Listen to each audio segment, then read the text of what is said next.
Everyone good afternoon. আমি তো এখানে রেডি হয়ে বসে আছি। আজকে অনেক দিন পর যাব আমরা মায়াপুরে।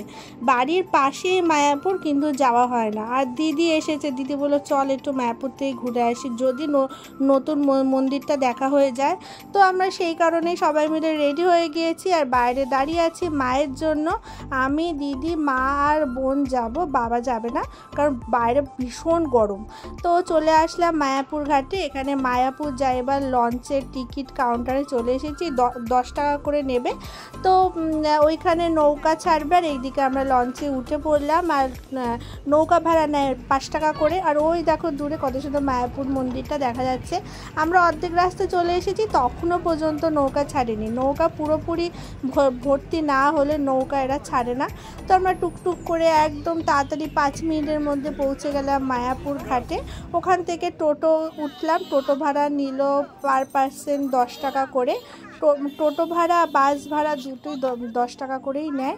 তো আমরা তো খুব মজা করতে করতে টোটোতে যাচ্ছিলাম। বোনকে শেখাচ্ছিলাম কী করে ফোন ধরতে হয়, ভিডিও করতে হয়, তুই একটু শেখ। তো যাই হোক, ওখান থেকে পৌঁছে গেলাম আমরা মায়াপুর। আর কত সুন্দর দেখো মায়াপুর মন্দিরটা দূর থেকে লাগছে। আর এখানে জায়গা অনেক চেঞ্জ হয়ে গেছে, আগে এত ফাঁকা ছিল না, আশেপাশে প্রচুর দোকানপত্র ছিল।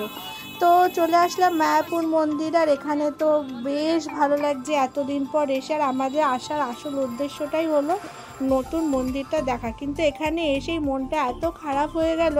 চলো পুরো ব্লগটা শেষে আমি বলছি কেন মনটা খারাপ হয়ে গেল। তো আপনারা তো যাচ্ছিলাম বড় মন্দিরটা দেখার জন্যই। আর ওই দেখো দূরে যে গরু দেখা যাচ্ছে, দুটো গরু, একটা গাড়ি। তো ওর গাড়ি করে যেতে হয় গোশালাতে। গোশালাতে প্রচুর গরু থাকে, তাদের এক একটা করে নাম থাকে। ওখানে অনেক কিছু জিনিসপত্র পাওয়া যায়, দুধ পাওয়া যায়, দই পাওয়া যায়, মাখন পাওয়া যায়, ঘি পাওয়া যায়। তো সমস্ত কিছুই কিনতে হয় আর কি। খুবই টেস্টি হয় জিনিসগুলো খেতে। তো তারপরে ওখানে কিছুক্ষণ দাঁড়িয়ে আমরা কীর্তন দেখলাম। আর আমরা নতুন মন্দির দেখতে যাওয়ার উদ্দেশ্যে গিয়েছিলাম। গিয়ে সবথেকে বড় হলো ওখানে 5:30টার মধ্যে ঢুকতে হয়।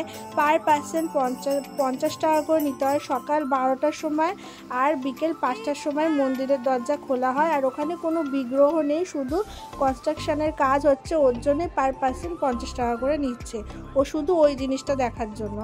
যাই হোক, তারপরে মেন মন্দিরে ঢুকবো বলে জুতো রাখতে এসে দেখি এখানে হাতি মেরে সাথীর সাথে দেখা হয়ে গেল।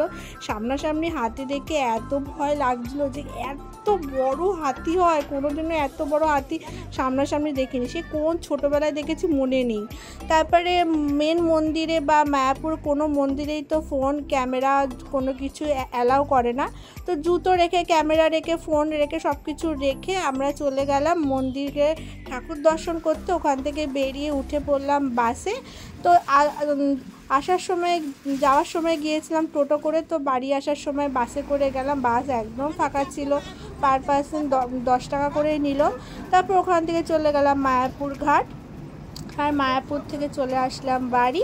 আর মায়াপুর থেকে বাড়ি আসার সময় আমরা নৌকা করে এসেছিলাম। সো চলো, তোমাদের সঙ্গে দেখা হচ্ছে নেক্সট ব্লগে। বাই।